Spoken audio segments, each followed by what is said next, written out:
We're here with Mike Baker. Mike, welcome to my show.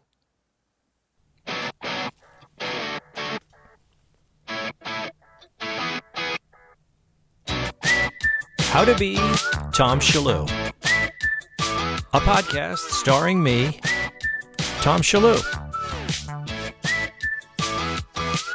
Each week, I explore a topic or speak with someone I find interesting, someone I think you could learn from.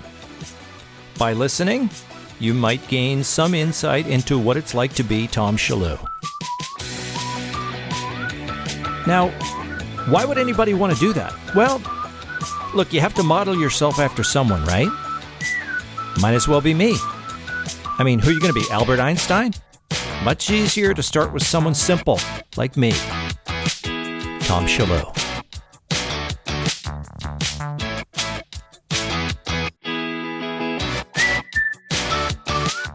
Thank you very much. Yeah, good to see you there. And Good to be seen.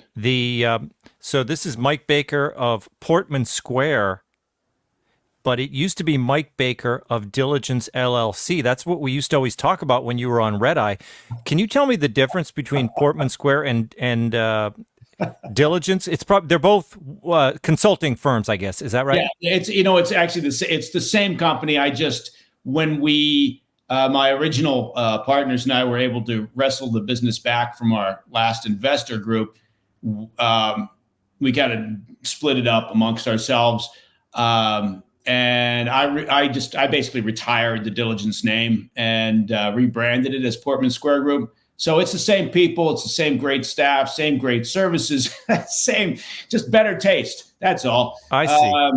Diligence sounds more like action figure, guy. Like when I hear Diligence, I think of you, like that picture of you with the, with the semi-automatic standing outside the Jeep, But then Portman Square, I mean, it sounds a little more like, an advertising firm. I mean, have you mellowed out a little bit? Doesn't it? Sounds a little more sophisticated. I know. It's a little more elegant. It's same great clients and all the rest. It's just, after all that time, I just thought, we'll use we'll go. And my wife, more backstory than you probably or anybody needs.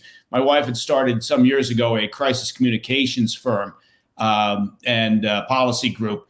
And back when she was coming up with names for it, I said, well, why don't we name it after the square that I basically used to live on in London, Portman Square. And so she went with that name. And then when I decided to retire Diligence name and come up with a new one, I looked around. I thought, I can't come up with a better name than Portman Square Group. So I said, how about we merge the two companies? And first she said, "What are you insane?" And I said, "Hey, I bring something to the table." No, so we did that, and it's been great ever since. Yeah. So she's still doing crisis communication, but it's kind of combination with your company. Right. It's very symbiotic services. Look, we do everything. We do investigations. We do intelligence gathering. We do security services. We do all these things.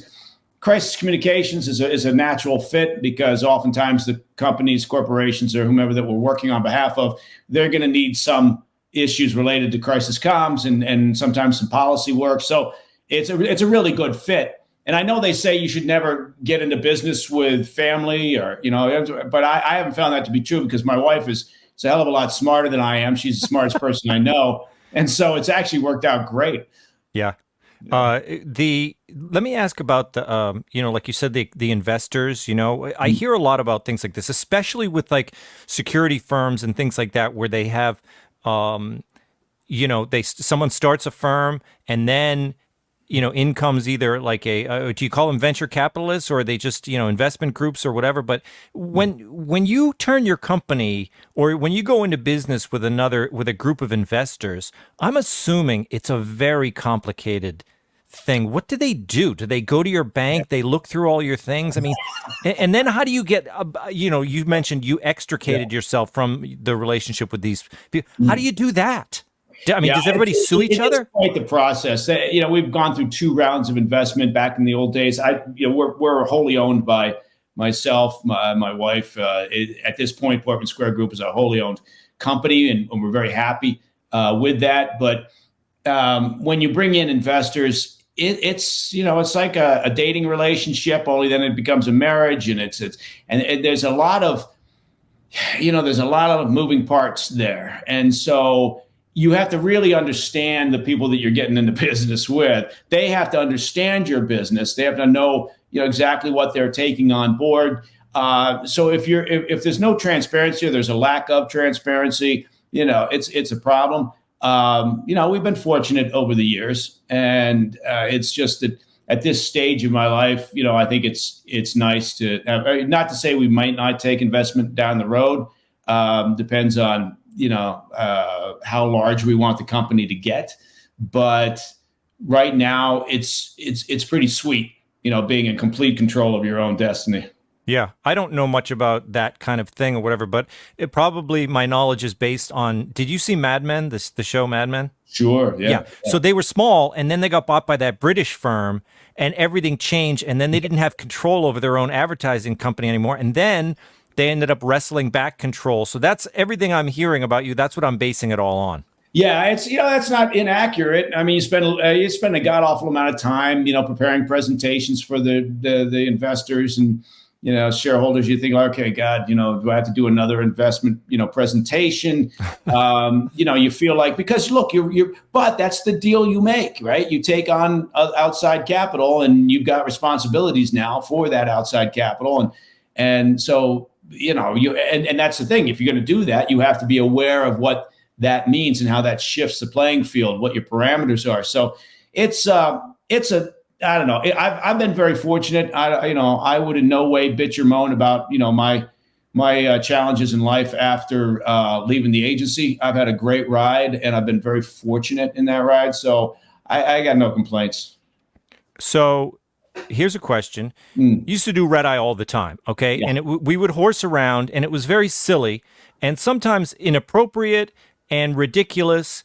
And then you would come on as the ombudsman, and you'd fill in for Andy. I did that myself, on occasion. You would guest host, but when you were in the ombudsman position, you would engage in a lot of silliness, okay? And yeah, I mean, that's true. But did you ever think like, oh, I can't do this. I can't be horsing around with these guys in this way because it's going to reflect badly on my very reputable company. Did you ever feel like, oh, this is going to get me in trouble with clients? Never once. Never? Never once. You know what? God, it's a great question though, because I know that there are guys that I know got out of the outfit or wherever they happen to be. They started a business, and you have to take it seriously. Obviously, I take it extremely seriously in terms of the work product and making sure clients are happy. But at the end of the day, I am who I am, and I'm not going to change that. And I've been lucky in the sense that some of the clients, these larger corporations, they've been with us now, for 18 years now, 19 years, and we're good friends at this point. That's been another real pleasure about this whole ride, is some of my best friends are now people we started working on behalf of that were clients. So I think quite the opposite. If I was, if I had some stick up my ass and I was taking myself way too seriously, I think then they would say, "What the hell's wrong with you? You got a problem." But yeah, so I love that ombudsman thing. It was great because you could just comment on what other people said and then half the time just make stuff up. And it was. Well, fantastic. What about your wife? I mean, your wife, crisis communications, isn't that all about being careful about what you say? And did your wife ever say like, did she ever have any advice for you? Yeah, my sometimes just tell me to watch what I say and to shut up. But she knows. Look, I guess that's the reason why I could never run for president. There's too much stuff out there about me just saying shit on Red Eye. Probably most of the clips would be from Red Eye. Yeah. But Rogan as well. You do Rogan all the time, and I mean, he is seen as outside of the mainstream, right? I mean, he's not exactly, I would say, the most corporate-friendly guy. So you've never run into anybody who said, "Oh, you're that guy. He's a conspiracy theorist," or anything like that. No, it's Yeah, I get a lot of feedback from appearances on Joe's show.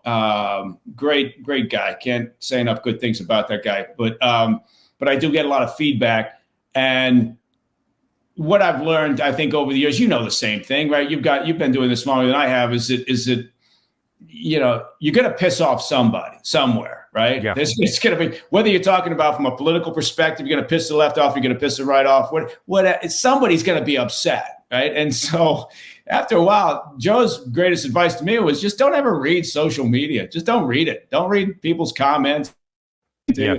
And he's right. Although to be fair, I read the positive stuff. Yeah, well, I see it, and I try to take that to heart, but I get the sense someone like Rogan, I feel like he doesn't even look at it because he's got a kind of a, he manages his psyche very well, I think, in the way that he approaches, his physical training. I think he approaches his mental training in the same way because it's easy to become a jerk when you're a big media star like he is, and he's very influential in the world. I mean, he's somebody that, like Fox News, we talk about him like 3 or 4 times a week. And he's extremely well balanced. That's a good way to put it. He's got a really good sense of perspective, and I think he's got a great sense of humor. So that clearly helps. If you don't have that in life, you're kind of screwed. So even when things are really down, you gotta dig around down there and find a piece of humor somewhere. Yeah. So you mentioned England. You were, if I'm right, you're English. Like you were born in England. Am I right? Yeah. I'm still a dual citizen. I just got back from London.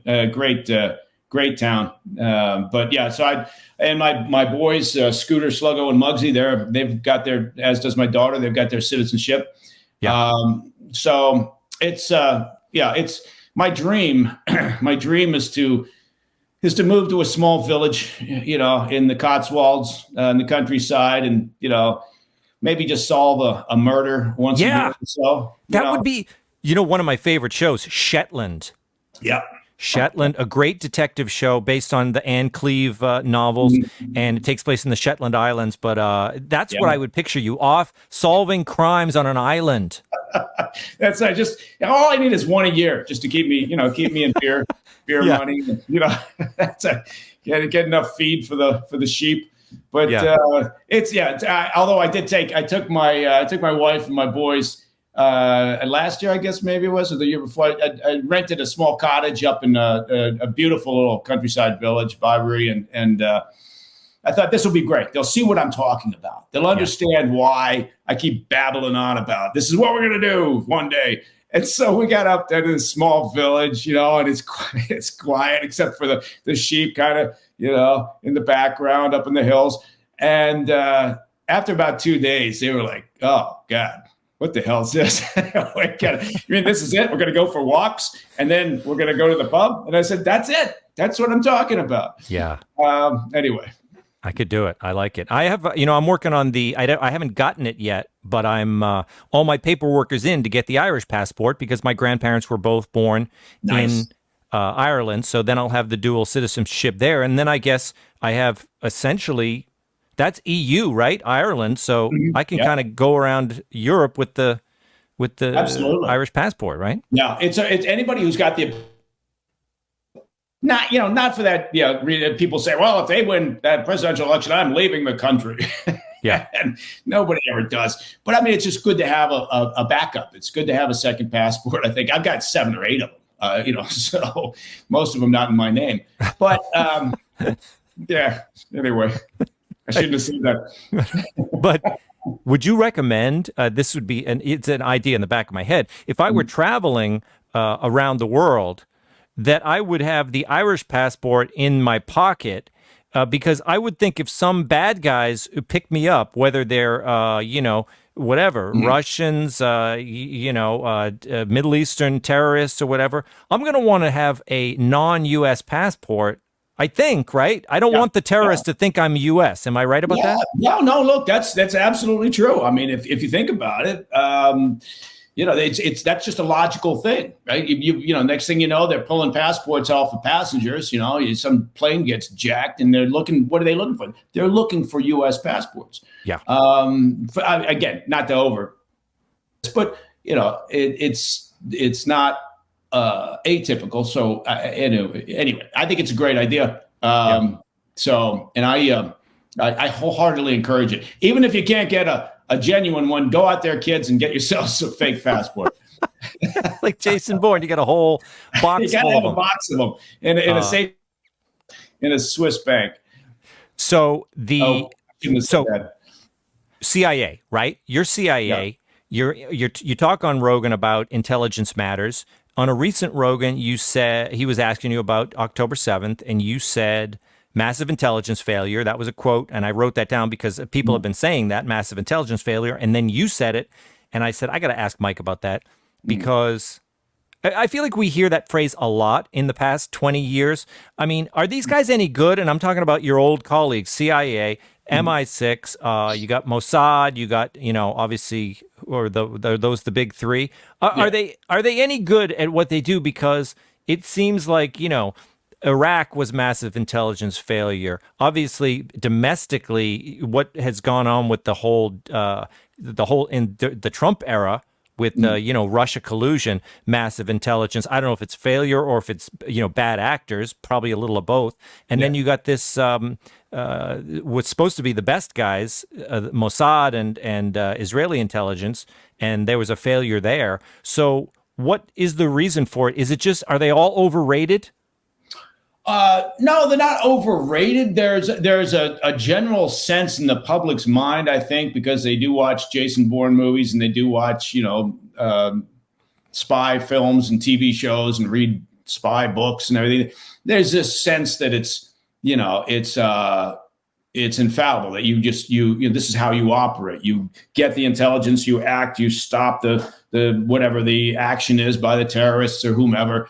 And that's not the way it works. It's a human endeavor, right? And so, yes, I would stack up the agency, MI6 and Mossad, against any organization out there, right? I think we're those make up, as far as I'm concerned. Maybe someone else has a different opinion. The top three, but they make mistakes. It is an enormously heavy lift when you're talking about gathering intelligence on a terrorist organization, or it's an enormously heavy lift when you're talking about gathering intelligence on the Iranian nuke weapons program, or whatever the case may be. These are not easy things, right? But people watch TV and they go, "Oh, look at that! They wrapped that up in 45 minutes. What the hell's wrong with the CIA?"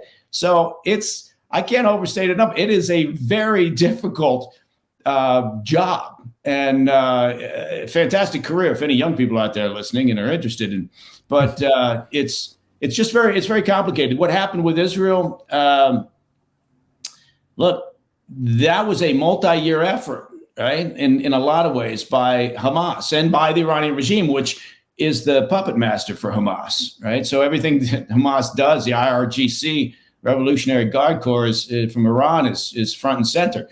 So they worked with them for quite some time. Look, Hamas ran a disinformation campaign for quite some time, trying to, and they succeeded in getting a large portion of the Israeli government to believe that Hamas didn't want conflict, right? That they were moving in the direction because what happens, right? People want to believe that, right? So they allowed themselves to believe it, but it was a very significant disinformation campaign by Hamas to get them essentially to drop their guard, right? They spent a lot of time over all those months, and I would argue well over a year and a half, gathering intelligence inside Israel, right? Because the more that they were successful in the disinformation campaign, the more workers were allowed into Israel, the more. So there's a lot of layers to this thing. It's not simple enough just to say, it's an intelligence failure, they missed it, right? And they talked about, they had this report. Well, you have a report. It's like not some chatter. We had some pieces of information, right? Now, were we screwed because we were too siloed? And I'm talking about in the U.S. prior to 9/11. Well, yes, we were. Federal law enforcement, the intel community, everything was siloed. And so those little bits and pieces of disparate information weren't getting stuck together so that you could see a big picture when you step back. And so the same type of thing happened with Israel. And also they dumbed down their communications, right? They because they understand, so there was no SIGINT necessarily. What's that? Messages. Well, signals intelligence. So they weren't picking up communications intercepts. And look, it was a need to know. They had relatively solid operational discipline, right, in terms of who was going to be aware of what with that 7 October brutality. So I look at it, I go, yeah, was it a failure? Of course it was a failure, right? Because it happened. But from an operational perspective, can I look at that and go, yeah, I can see how that all kind of came together, unfortunately, in that perfect storm. And again, our best example here in the home front would be what happened with 9/11. Mm-hmm. Yeah. And, I remember at the time, because it was one of those things. It's happening now with the Israelis where people say they were warned of this, and they have some memo that they can point to. I remember that famous memo, bin Laden determined to strike within the U.S., right? And then people pulled it out to say that George Bush knew the attack was coming. And they say, oh, look, he wanted this whole thing. But the thing is, at the time, as a TV watcher, I knew bin Laden was determined to strike inside the U.S. Yeah, we were jamming up bin Laden back when he was in the Sudan, right? And we knew it was a problem. The problem was we didn't know the extent of the problem. And there wasn't necessarily a lot of, will within the administration, U.S. administration at that time, all those years ago, to take action, which, would have been a delightful outcome. But still, yeah, I would caution people because, and you're right, people always, and it's a natural human thing, right? After something like this happens, you want to blame somebody. Well, of course, you're going to have to blame some people, but, do it after you have the facts and after you know what the hell's happened, right? Rather than just rush to judgment. But, and it's going to happen again, and we're going to have of course, we're going to have another intelligence failure. It's a human endeavor, right? So shit gets missed and things happen. But after every incident like that, like our situation in the U.S. is much improved in terms of our sharing of intelligence, the understanding of how you work within all the various components that make up the intel and federal law enforcement, state law enforcement. So we've learned from that and have gotten better. But does that mean you get it down to a zero risk? That's never going to happen. Yeah. Okay, let's talk about this podcast, Presidential Daily Briefing. It's the PDB podcast. We all have heard that phrase. That's the thing that the president gets every day. The intelligence. Do they still do that? The president gets it every day. They come in. Yeah, it's the president's daily brief, and it's put together primarily by the agency, and combines other elements of intelligence that are out there that are deemed priority for that next day. And it's dropped on the president's desk, and presidents have different ways of going through it. Some want to read every word. Some, want to skim it. Some want to be briefed on what's in it. But how long is it? It's pages, right? You're not talking about a book. You're not talking about a lengthy document. You're talking about if you've got a topic, say we're talking about Ukraine-Russia conflict, and there's an issue there within that's critical for that morning briefing. Yeah, you could be talking about 4 paragraphs, 5 paragraphs. It's not a lengthy piece because it's meant to highlight, which is what the podcast does. The whole idea of the PDB podcast, available on all your podcast platforms, is that we bring you the top 3, 4 issues that should be on your radar screen for that morning, and then we do a shorter afternoon version every weekday. And you provide the facts, you put a little context in there, and Bob's your uncle. And so, but you're from the CIA. So are you saying your podcast is quite similar to the thing that the president gets every day? It's no. I mean, I wouldn't imply that. Oh, look, it's one of our cats. Yeah. That guy. Fantastic. Yeah, his name is Satan. Which tells you a little about his personality. But so look at this. I look like Dr. Evil right now. You do look like a super villain. Yeah. So our PDB podcast. Anyway, it's it's the form the same.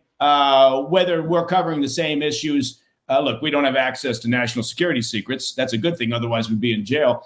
But it's the formatting is the same concept. We want to hit those topics that should be on your radar screen. We want to cover them with the facts, throw in a little bit of context, and then move on and let everybody get on with their busy days. So you guys have editors and it's coming out with like a daily newspaper. You have to decide what's the story you want to focus on. Do the intelligence guys do the same thing with the real PDB that the White House gets? I would assume there are some, there's slow news days, and these guys got to come up with a presidential daily briefing every day. So, they must be. Although I would say when you're the president, there's no such thing as really a slow news day. I suppose there could be every now and then. Yeah. But they don't. I mean, they're repeating themselves all the time, right? So the PDB, it's all there's going to be something that they're talking about for weeks and months at a time, and they have to find a fresh way to say it almost every day, right? Yeah, you tend to, because there's so much happening in the world, and because it's a short format, and because you're talking to the president and his national security team, you don't tend to dwell on the same issue week after week, right? You'll have a follow-up quickly if there's a resolution or it's still a critical issue and there's needs to be some recommendations made or some strategy taken. But if there's a slow news day, I think you cover what Kanye is doing or the Kardashians or something. I mean, you throw a little. No, you don't. It's just it tends to be pretty tight, I guess is what I'm saying. Yeah. So you got a media career as well. So you got the podcast going now, right? You got your firm. Do I call it a security firm? It's an intelligence and security firm for all your intelligence and security needs. That's right. And then you've got your media career, because every once in a while you pop up doing kind of an action show on Nat Geo or something like that. Do you have any TV projects in the works or we do, secret or otherwise? Yeah, we've got. We were getting ready to do a third season of a show called Black Files Declassified. Yeah, I remember Black Files. Yeah, it was a good fun. Oh God, that show was great fun to do. You met terrific people. You traveled around, saw amazing things. Really enjoyed that gig. And then we were getting ready to punch up the third season, and that's when Discovery and Warner Brothers decided to make the world's worst business deal. And the next thing you know, they're firing people, including our advocates and our team. And in the world of television, not to disappear down a rabbit hole, but when you bring in new people, well, they want new gigs, right? They want new projects. They don't want to take on a legacy project because, so it's an interesting world that they operate in. So anyways, we shelved that, but yes is the answer. We're working on development of a new series.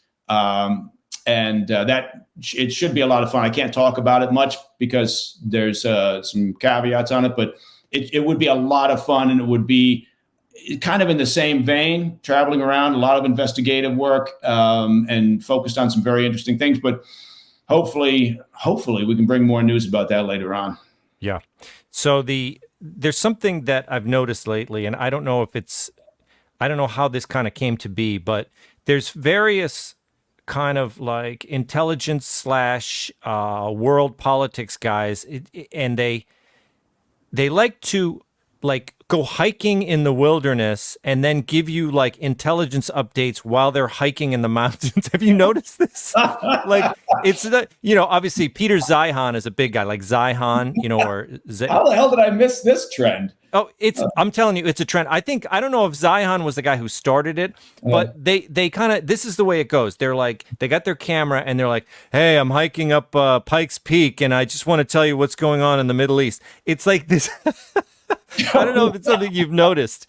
But no, I didn't know that. Maybe they're trying to capture the idea that they're Action Jackson or something. I think it is. I mean, do you know this guy Zeihan, Peter Zeihan? I don't, but I'm going to look him up now. And he's kind of a I don't know what his background is, whether he came from intelligence or whatever, but he gives his opinion on world politics and war and, things like that. He's been on Rogan. And so I thought you might know him or have seen him in your travels, but it's hilarious because I'm sure it's just it's something he's kind of decided as part of his brand. But Mm. I'm telling you, he's always hiking, and like he'll just stop for a water break and then he'll give you his update, and that's his podcast. And now other people are kind of copying his style. They'll Wow. be skiing, like cross country Yeah. skiing, and then they stop and they take the goggles off and they're like, "Let me tell you what's happening in Sudan right now." I'm out here just shitting in the woods. Let me talk to you about the Gaza conflict. Yeah, it's interesting. I hadn't thought about putting that together with the PDB. Maybe we'll take it on the road. Yeah. Well, you're going to see now that I've mentioned that to you. Yeah. You're gonna see it more often. But you are in Boise, right? Or can I say that? Or are you still undisclosed? You're in a Boise location. I still undisclosed. There goes the witness protection program. Yeah. Yeah. No, we're in Boise, Idaho. Well, Yeah. one of the greatest towns in the country. Fantastic. It is place. great. Yeah. I've been there. Speaking Yeah. of hiking, I've been there and I've hiked in the mountains around Boise and performed there with Gaffigan. I haven't been there myself, but I think I got word that you went to see Jamie Lissow recently. I just did. Just what the hell was it? Saturday night. He was at the Egyptian Theater. You probably know the Egyptian Theater. I do know. Great old spot right in the middle of town. Yeah. And yeah, so he came into town and did a great show. It was a lot of fun. He did, and he sold some tickets, huh? What's that? He sold some tickets? He sold some tickets. It was sold out. It was sold out. That's great. See, that is the power of Gutfeld. I mean, Jamie, I don't want to say, he came out of nowhere, but he was working around. He was professional. But since the Gutfeld thing, he's been filling rooms. And the same, I could say the same for myself. I used to go out of town and I could scare up a crowd when I played the Funny Bone in St. Louis. But now I'll come into town on a one-nighter and the club is packed. I played San Francisco, 4:00 in the afternoon. I filled the club. And so my new thing, and I told Greg to start doing this, I'm doing 4:00 shows, 4 p.m. That's crazy. And that you still get out in time to get the Blue Plate special. Well, that's it. So I've noticed that because I appreciate it because there's nothing I like as much as getting home by like 8:00, And so, I played with Gutfeld the other day. We were in Albany. We did a 4:00 show. I was home eating a leg of lamb by 8:00. That was really important to include that little detail there. Yeah. That's what makes a story is when you're that specific about something. So not just dinner, it's a leg of lamb with mint sauce. Yes, and I like that, and I've noticed that the Fox News crowd is the same way. They, if I play Houston or San Francisco, these people, they don't like going in the city to begin with, so they don't want to be there after dark. They're all afraid of these urban environments anyway. Yeah. So they can come see my show and they can get home before sunset. Yeah, I dig it. I think it makes perfect sense. It was a heavy Gutfeld crowd at Jamie's show. Yep. So you're absolutely right. Because that was a key part of it. And I ran into a bunch of people who wanted to talk about Red Eye and Gutfeld. Now, before I let you go, and we're going to plug the podcast once again before we leave, I wanted to ask about the rep of the CIA. Well, when I was a kid, the CIA, it was the CIA. It was like, they had an ironclad reputation.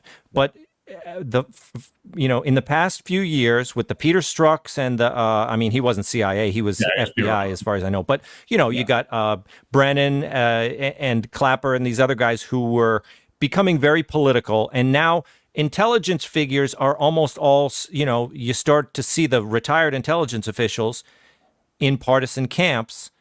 Has it hurt?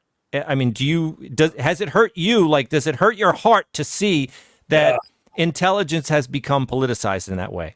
Yeah, it does. I think there's no doubt it's hurt the reputation. It hasn't hurt the operational abilities, right? And by that I mean, it's kind of like with the Bureau, the same way. I know a number of agents from the FBI, and those guys just do their job, right? They're out on the street. The agency's the same way. People in operations group and the other directorates, they just get on with it, right? They don't care who's in the White House, right? That's not their job. And so you do your business regardless of who's sitting in the White House. Now, it has become more political. There's no doubt about it at the top level. And that's a very dangerous thing. You don't want a politicized intelligence organization, no matter where you live, right? And so I think part of the problem has been the willingness of some of these folks to come out after their time with the agency and engage in political activity, whether it's as a spokesperson on MSNBC or wherever it may be.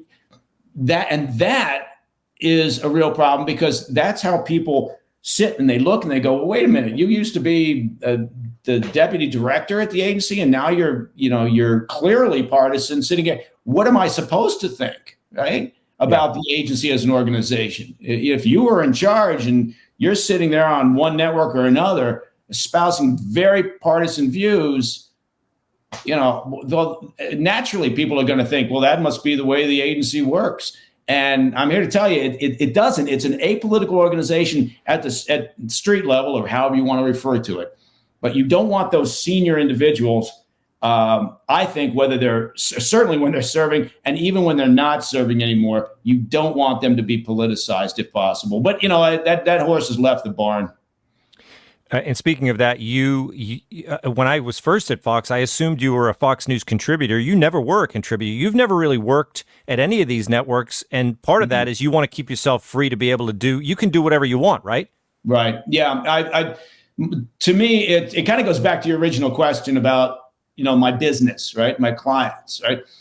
I know I've got a whole range of clients out there, corporations, law firms, everything, and they sit all over the map, right? And in terms of their politics and the spectrum. So from a business perspective, I look at it and going, I'm a centrist, right? I kind of walk right down the middle, and there's not a lot of company there for me in the center anymore. But I think there's some good ideas, good sound practices on the right for sure. I tend to be more of a centrist Republican than sort of whatever you would call it, an independent. But without compromise, and people always say, no, you can't compromise, well, bullshit. We end up with what we've got, which is, people sitting in their trenches and throwing hand grenades at each other. So I've always felt like if I signed on with a particular network, then, suddenly I'm boxed in, and I would have to be kind of going further and further down that path of whatever that network is what their view is. So that's a rambling way of answering that. Yeah. I think it's been more important to me to be able to kind of, call bullshit when you see it. Yeah. So we got Presidential Daily Briefing, the podcast. It's on all the things. It's on YouTube. That's where I first saw it.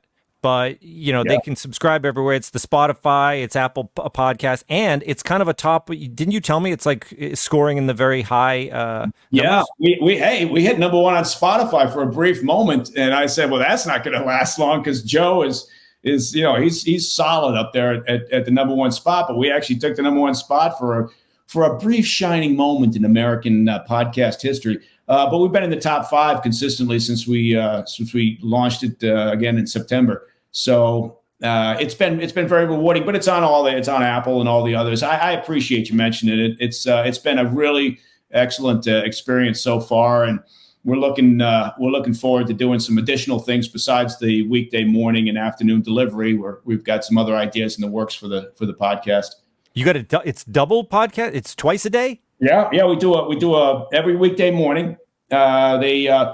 I believe they say the podcast episode drops. I believe that's how the kids refer to it. Yeah, it drops. Yes, it drops at 6 a.m. every East Coast every weekday morning, and then we do an afternoon version around about 4 o'clock to kind of catch up on what's been happening during the day. But that's a shorter version. So it's serious. 20 minutes in the morning, maybe 10 minutes in the afternoon. And then you got this information. You can tuck it in your back pocket and amaze your friends at parties. That is amazing. So what do you do with do you go in a booth or something at home? Well, you know what? I do have a recording booth at home. But when I'm on the road and I travel a lot, in the hotel rooms, I really basically just build a pillow fort. Yep. And then I kind of do it. I know it sounds absurd, but I don't know how else. And what, do you go into the laptop mic, or do you have like an external mic? And I've got an external mic. I got a little traveling kit, and So it's been great. But I do have a recording booth. We've got a fairly good music room. Two of my boys are serious drummers. Oh, We've got some other instruments. So we've got a room that's insulated, padded, where they put Dad, and so that's where the sound booth is. So it works out pretty well. yeah. I just saw the blonde kitty. It came across. What's the name of that one? Oh yeah, that's Wilbur. He's another rescue. Always will wander home with animals of one sort or another, at any given moment. And so you got Devil and Wilbur. Yeah, Satan. Satan, sorry. And Wilbur. And then we got a couple of dogs, and I forget what else we got. I think we got a raccoon around here somewhere. But it's good. I think it's great. I think pets are very important for kids. We have a golden retriever. Golden retrievers are great. There we go. There's Wilbur. Yeah, fantastic. With the Christmas bells on. Well, Mike, thank you so much. Hopefully I asked for you, I think, recently on the Fox News Saturday Night Show, but you weren't available. But you've done that before. Saturday night. Just let me know. Keep asking, because I'm in and out of New York. So if the timing works, I'd love to do that, man. I love the show. That's great. Well, I hope you have a great holiday season. A Merry Christmas. Thank you very much. I believe we can still say Merry Christmas. We can. Yes, the birth of our Lord. And I want everyone to download and listen to the PDB Presidential Daily Brief with Mike Baker. And Mike, thanks for being a part of my humble podcast. I don't think I'm going to drive that much traffic to your site, but hopefully you'll do Rogan soon, and you'll really get some listeners from him. Have you done Rogan since the podcast started? I have, and he's always been really generous about that sort of thing. And so, we talked about it a little bit on there, and as you can imagine, that's a fairly significant bump at any given moment. But I appreciate you mentioning it. It's really good. It's not, I knew nothing about the podcast world until we started, so I give you a lot of credit. People probably look at it and go, well, that's not work. Well, it's work. Yeah, I mean, even this dumb podcast is work, because you just have to you have to set the time aside and do it.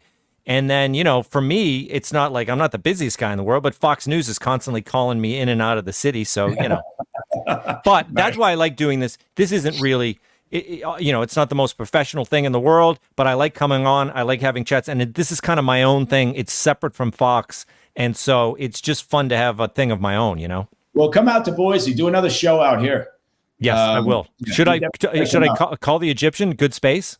It's a great space. It's I guarantee you'd sell it out. It's I think it's a 700 seat theater. It's an old movie theater, but it's it's one of those old beautiful classic movie theaters. But it's a theater space. It's an event space.